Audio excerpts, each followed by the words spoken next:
everyone. Welcome to our annual Attorney Dean Pomeranz Debate Tournament. This year, sobrang dami nating participants. So we have decided to group these participants into 9 groups. And each group will have a topic, anything under the sun.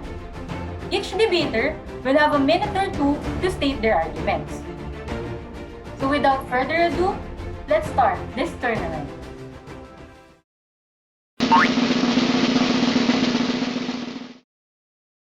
Good evening everyone! Para sa una nating topic, ano ang pambansang ulam? Adobo or tinola?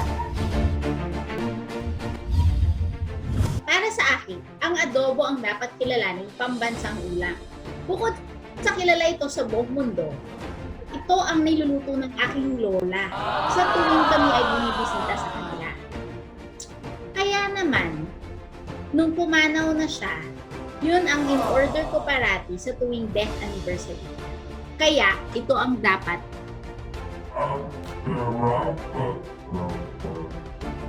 ituring na pambansang ulam. Sumalangit nawa ang lola mo. Pero hindi ako naniniwala na adobo ang pambansang ulam. Dapat tinola. Bakit? Ang tinola ay kilala at niluluto din ng lola mo, ng lola niya, at ng lola pa niya. At ito'y inaral din sa No Limit Hungry. Nabanggit rin ang tinola sa No Limit Hungry na inaaral natin ngayon. Mabuhay! Na ibinigay sa kanya. Tinola dapat ang pambansang ulam at hindi adobo. Informal policy ang nabanggit ni Tracy. Walang koneksyon ang premise sa conclusion niya. Gumamit siya ng argumentum ad misericordiam kung saan nabanggit niya ang kanyang malungkot na alaala ni Lola. Madamdamin at nakakadala sa emosyon na parang nakaka-relate ka na may punto siya, ngunit sablay. Nagutom ako doon bigla. Thank you, debaters. We'll now move on to our next team.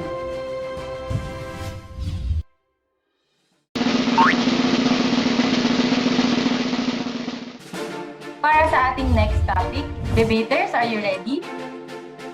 Ang tanong, ano sa tingin nyo ang mas magandang turo?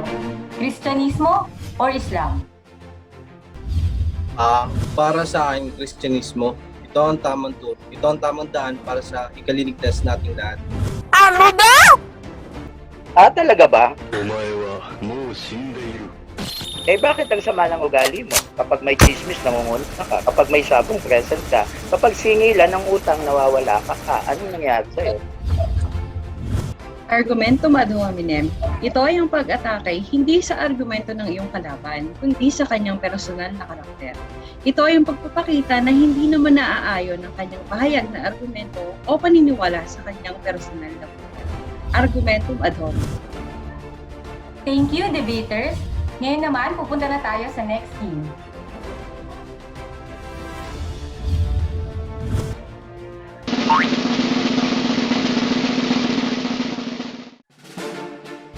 And now, for our third topic, are political dynasties in the Philippines detrimental to the Filipinos? Political dynasties are detrimental to Filipinos. It breeds nepotism. Sila-sila na lang magkakapamilya ang nasa gobyerno. These political dynasties treat the Philippine government as a family business. More often than not, these family members get elected because of their surname rather than their own merits and qualifications. No, you're incorrect. Political dynasties are good for Filipinos. Here in our municipalities, we have good roads and adequate social services for the needy. You should also support political dynasties. You wouldn't want it if I tell your boss that you're against political dynasties. Alam naman natin na ang pamilya ni Congressman ay isang political dynasty. You might lose your job if you don't support political dynasties. So, unless you want to be fired, you should support political dynasties. This is what is known as the fallacy argumentum ad baculum, appeal to force. This fallacy consists in persuading others to accept a position by using threat or force. Here, second debater tried to persuade the first debater that political dynasties are good by threatening her that she might lose her job because her boss is from a political dynasty. Instead of presenting supporting and evidence supporting his premise that political dynasties do good, debater 2 really threatened debater 1. Thank you, debaters. We'll now move on to our next team.